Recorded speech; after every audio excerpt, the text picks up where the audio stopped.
డబ్బు అవసరమే, కాదని కాదు. దానితో పాటు మీరు ధర్మము దానమున మీరు 2 అబ్బాలి.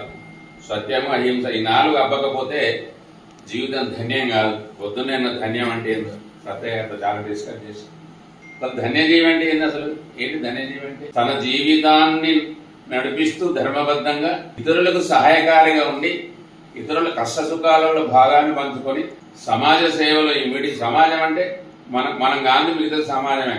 మనం బ్రతికింది బ్రతుకు కాదు. మనం ఎంతసేపు బ్రతకాలన్నా సమాజంలో బ్రతకాల్సిన మన ఇంట్లో బతకలేము. మనం సమాజంలో లంగో దొంగ ఉండడంకో బయటికి వెళ్ళలేము. మనం ఎలా మనకి ఎవడు సహాయకారం ఉంటాడు. కాబట్టి మనం ధర్మబద్ధంగా ఉంటే ఏదైనా కూడా కాలానుగుణంగా అది మనం తిప్పుకొస్తుంది. నువ్వు ఏ కోశాన కూడా కించిత్తు నీ మనసులో శంక కనుక ఉన్నట్టుంటే ధర్మాన్ని కనుక నువ్వు నీ స్వార్థానికి వాడుకున్నట్లయితే ఫలితం రాదు. అది నేను నా జీవిత కాలంలో నేర్చుకుంది. మా నాయన అదే చెప్పేది, అరే నువ్వు తిన్నది మనురా, మనకి పెట్టింది బంగారం రా, నువ్వు తింటేని తినకుంటేరా వచ్చిన వాళ్ళకి పెట్టరా అని. ఆయన చదువు కాదు, ఆయన చెప్పిన జ్ఞానం నాకు గీత జ్ఞానం. ఎందుకు చెప్తున్నానంటే ఇవాళ శ్రీకృష్ణుడు ఏం చెప్తాడంటే దైవాధీనం జగత్సర్వం భక్తాధీనంతో దైవతం తద్భక్తి ఉత్తమాధీనం ఉత్తమో మమ దేవత అన్నాడు. అసలు మనమే దేవతలం. ఎవరు దేవతలు? ఆయన తిరకాసు ఎట్లా పెట్టాడో తెలుసా? దైవాధీనం జగసన ఇదంతా నా చేతులే ఉంది అనుకుంటాడు. నీ చేతుల్లోనే ఉంది, నీ చేతుల్లోనే ఉంది. నీ బ్రతుకు నీ చేతుల్లోనే ఉంది, నీ వ్యవహారం నీ చేతుల్లో, నీ మంచి నీ చేతుల్లో, నీ చెడు నీ చేతుల్లో.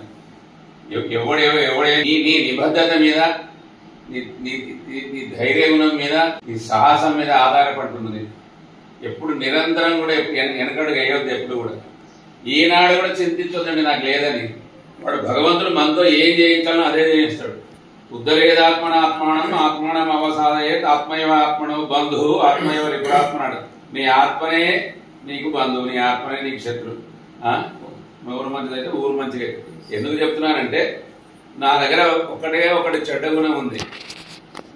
ఎవడన్నా అన్నేచురల్గా అధర్మబద్ధంగా మాట్లాడితే సహించలేను. నా వల్ల కాదు, అవుట్ బర్స్ట్ అయిపోతాను.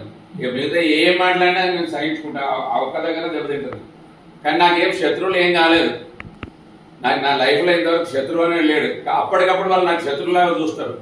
కొంతకాలం నాతో గడిపిన తర్వాత వాళ్ళకి అర్థమవుతుంది నేనేందనేది. అప్పుడు వాళ్ళు నన్ను మిత్రులుగా చూస్తారు.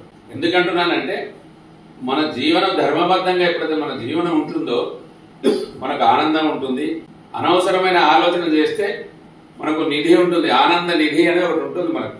ఆనంద నిధిలోకి వెళ్ళి అనవసరమైన ఆలోచన చేస్తే దాంట్లోకి వెళ్ళి ఆనందం కొంత వెళ్ళిపోతుంది. దాన్ని వెళ్ళనీయద్దు. పనికిరాని అన్ని మనసులో పెట్టుకొని ఆ ఆనందాన్ని పోడగొట్టుకోవడం అనవసరమైన ఆలోచన. పెట్టుకోవద్దు, మనం అవసరం లేదు.